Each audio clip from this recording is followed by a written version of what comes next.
بھی خاتون اپنے شوہر کی دل سے عزت، احترام، ادب، خدمت کرتی ہے، اللہ تبارک و تعالی اس کا ضائع نہیں کرتے۔ اللہ اس کی اس خدمت کی ضرور لاج رکھتے ہیں، دنیا میں بھی اور آخرت میں بھی۔ امام کائنات صلی اللہ تعالی علیہ وآلہ وسلم کی صحیح حدیث ہے، آپ علیہ الصلاۃ والسلام فرماتے ہیں، لوگوں، جو خاتون اس حال میں فوت ہوئی، اس حال میں اس کو موت آئی کہ اس کا شوہر اس پر راضی تھا، امام کائنات صلی اللہ علیہ وآلہ وسلم فرماتے ہیں کہ اللہ تبارک و تعالی ایسی خاتون کو ضرور جنت عطا فرمائیں گے۔ امام کائنات صلی اللہ علیہ وآلہ وسلم نے یہ گارنٹی دی۔ میرے بھائی، میں اکثر بات کیا کرتا ہوں، الحمدللہ اکثر بات کیا کرتا ہوں، میاں اور بیوی کا جو آپس میں تعلق ہے، یہ اللہ نے جو قائم کیا ہے۔ شوہر اپنی بیوی کا خیال کرتا ہے، اس کو بھی اللہ مقام عطا کرتے ہیں۔ جو بیوی اپنے شوہر کا خیال کرتی ہے، ادب کرتی ہے، احترام کرتی ہے، خدمت کرتی کرتی دنیا سے چلی جاتی ہے، تو اللہ تبارک و تعالی اس کو بھی ضرور مقام عطا فرماتے ہیں۔ میں ایک حدیث سناتا ہوں جو صحیح البخاری کی ہے۔ میری اور آپ کی امی جان حضرت خدیجہ الکبریٰ رضی اللہ تعالی عنہا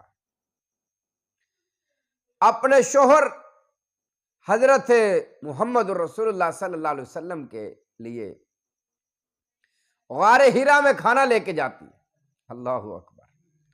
یہ واقعہ سن کر اگر آپ اس کو دل سے سنیں گے تو یقین مانیے یہ آپ کی زندگی بدل سکتا ہے، میاں اور بیوی کی لڑائی ختم ہو سکتی، جھگڑا ختم ہو سکتا۔ نبی پاک صلی اللہ علیہ وسلم غار حرا میں اللہ کی عبادت میں مصروف ہیں۔ حضرت خدیجہ الکبریٰ رضی اللہ تعالی عنہا نے کچھ کھانا لیا ہے، پانی لیا ہے، لے کے اپنے شوہر کے لیے جا رہی ہے۔ اب غار حرا جنہوں نے دیکھا ہے ان کو پتا ہے، اور جنہوں نے نہیں دیکھا اللہ تبارک و تعالیٰ ان کو بار بار دیکھنے کی توفیق عطا فرمائے۔ کافی اونچا ہے، لے کے جا رہی ہے، ٹیفن نما چیز میں یہ کھانا ہے، لے کے جا رہی ہے۔ جاتے جاتے ابھی جا رہی ہے، اللہ تبارک و تعالیٰ کا فرشتہ حضرت جبرائیل علیہ الصلاۃ والسلام محبوب خدا امام الانبیاء محمد رسول اللہ صلی اللہ علیہ وسلم کی خدمت میں حاضر ہو جاتے ہیں۔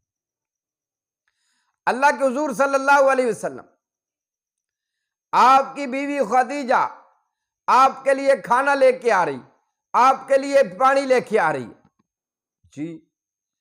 فرمایا اس کی یہ خدمت اللہ کو اتنی پسند آئی ہے، اللہ تبارک و تعالی نے حضرت خدیجہ الکبریٰ کو سلام پیش فرمایا ہے۔ اللہ کہتے ہیں میرا سلام دو خدیجہ کو، اور حضرت جبرائیل علیہ الصلوۃ والسلام فرماتے ہیں ساتھ میرا بھی سلام پیش کرنا۔ جو خاتون اپنے شوہر کی خدمت کرتی کرتی تھک جائے نا، وہ اللہ کا شکر ادا کیا کرے۔ کیا ہوتا ہے؟ اور ساتھ میں یہ پیغام دے دیا، حضرت خدیجہ الکبریٰ کا اللہ نے جنت میں ایک گھر بنایا ہے، وہ ایسا گھر ہے کہ اس گھر میں کبھی ان کو تھکاوٹ نہیں ہوگی۔ میں اپنی ماؤں سے، بہنوں سے، بیٹیوں سے گزارش کروں گا کہ آپ اپنے شوہر کا خاص خیال رکھا کریں۔ یہ تو آپ کی ذمہ داری ہے ہی ہے، لیکن اللہ کے ہاں بہت بڑا مقام ہے۔ اور اسی طریقہ سے حضرت اسماء بنت ابی بکر رضی اللہ تعالی عنہا، حضرت اسماء بنت ابی بکر حضرت امی جی عائشہ صدیقہ رضی اللہ تعالی عنہا کی بہن ہے، ان کے بارے میں آتا ہے کہ یہ اپنے شوہر کے گھوڑوں کی خوراک یہ کھجوروں کی گٹھلیاں اکٹھی کر کے لایا کرتی تھی، بڑے دور دراز سے کا سفر طے کر کے وہاں سے جاتی اور اپنے شوہر کے گھوڑوں کے خوراک کے لیے گٹھلیاں لے کے آتی کھجوروں کی۔ اگر ان کا جو سفر ہے اگر وہ شمار کیا جائے تو یقیناً 40 کلومیٹر کے قریب بنتا ہے۔